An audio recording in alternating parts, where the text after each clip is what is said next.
The reason for this actually is a celebration of the Yellowstone Park 150th anniversary, and they call it Yellowstone Revealed. And so we're here to celebrate that, but also we're here to celebrate Indigenous people.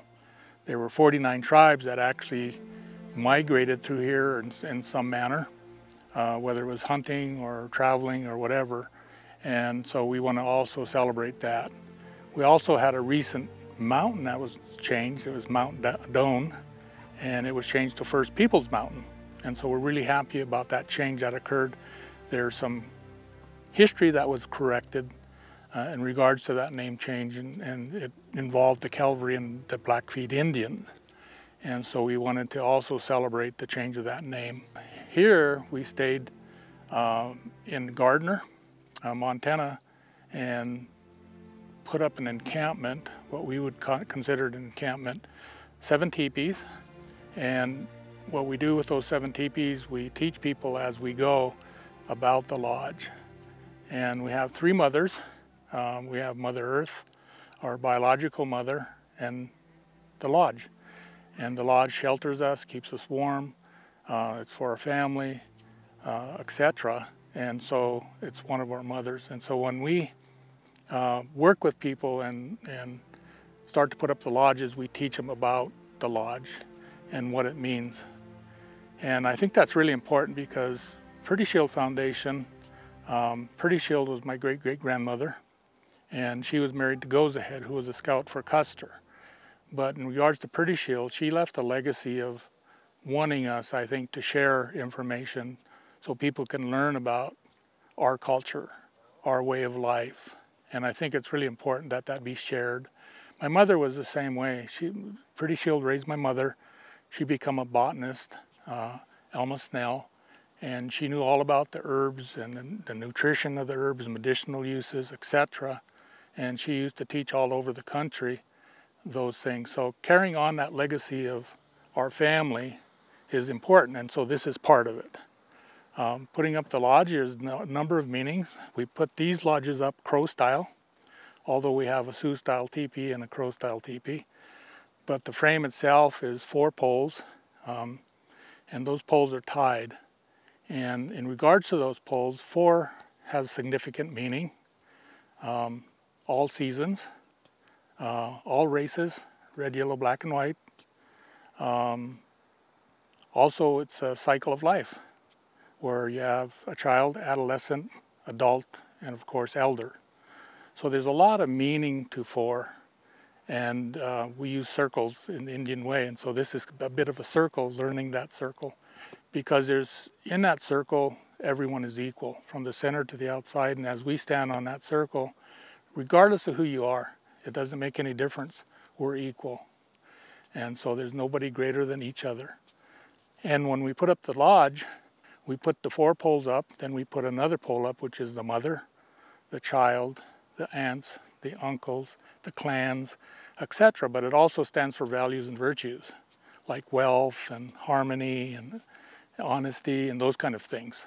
So there's different meaning by different families. So as we put the poles up, those are the meaning of those. And then the final pole that we put up is called the chief pole. And the chief pole is what the canvas is tied to. And so it's put up, and that's the protector. It wraps around that entire family and all that symbolism, and that's the protector. And so the Crow teepees are white because it stands for purity. And so we put that up, and then we put pins in the front to tie it together. Those are eagle claws. And then once that's done, then we put the stakes, as you see here, at the bottom, and that's badger claws. And sometimes we'll use chokecherry willow, and we'll stripe them, and then we'll use them in the teepees, and they hold them down, so when the wind blows and adversity comes, they actually grip. They actually don't go up and blow down, they actually grip. And then the flaps are coyote and owl. The flaps are on the top, and then the door is a bear and a cougar. Cougar being swift, elusive, wise, smart, very effective hunter. And then you got the bear, who's powerful and strong and not afraid.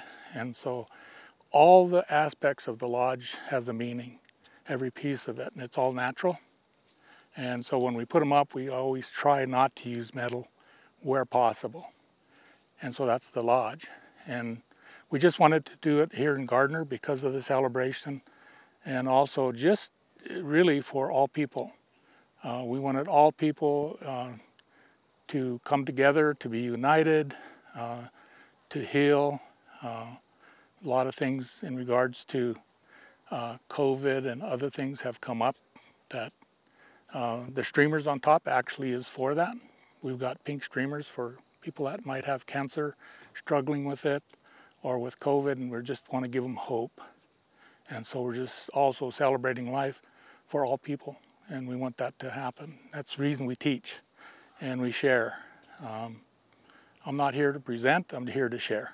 There's a lot of crossover between tribes, a lot of warfare between tribes, but it seemed like when those tribes came to Yellowstone, there seemed to be kind of a neutral setting.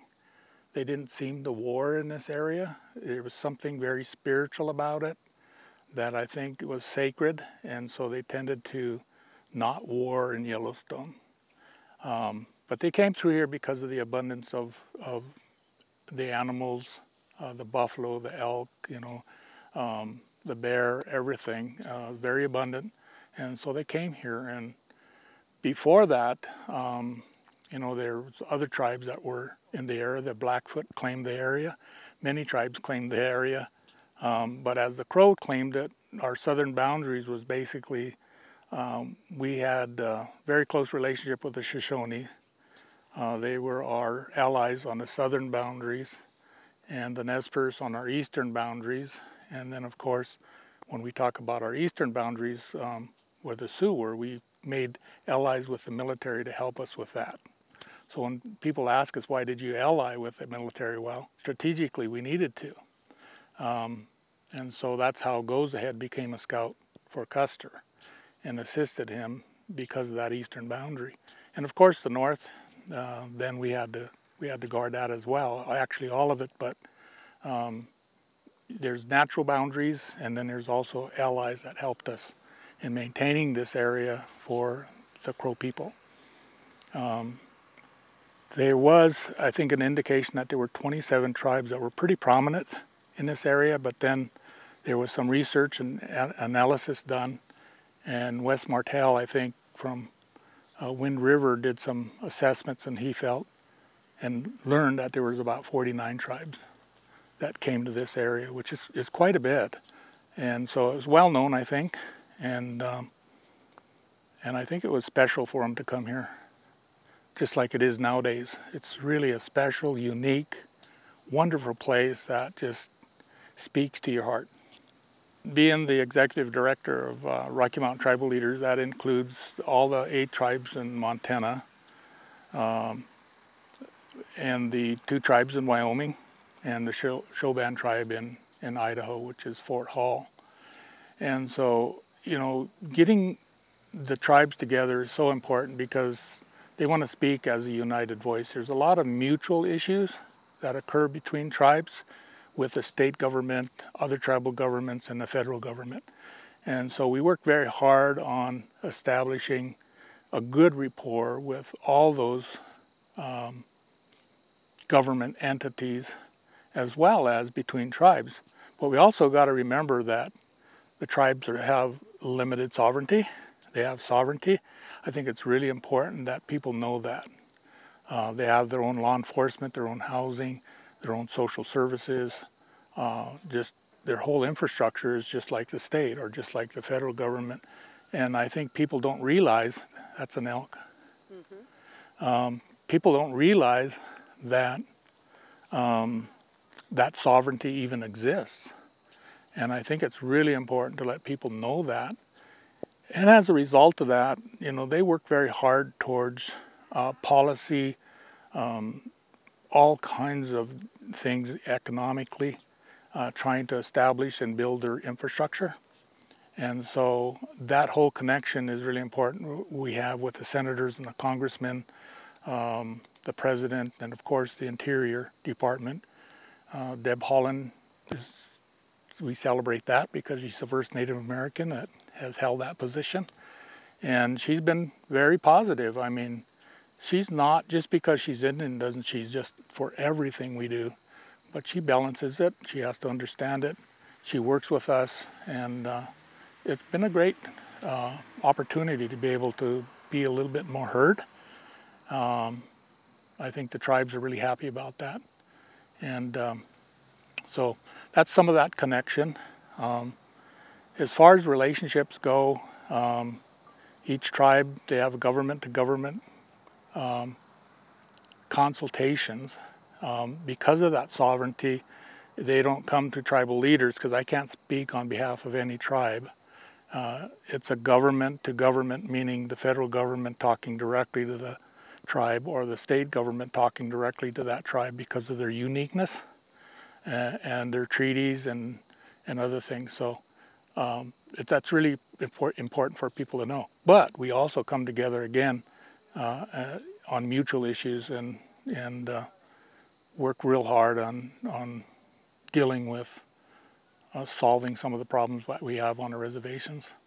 Now we're dealing with off-reservation Indians, because 50% or more of our people live off reservations because of the economy. They're looking for jobs, trying to get them into nursing and health care and other things is something that we really promote and push. So they're out there off reservation in universities, in various settings, forming relationships, getting to be friends with other races and other entities, and that also helps a lot. And so we encourage that. We think it's very important, and we have so much to give.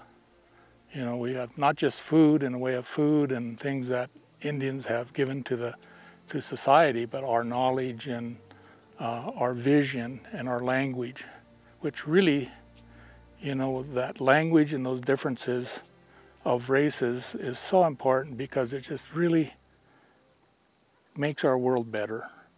It's not all the same. It colors our world, it blends our world, it just gives great, I guess, how would you say it, heartfelt need to understand other cultures. And it feels good to know it. And I hope that people will help, I hope we help them understand our culture and this way of life. So I hope that happens.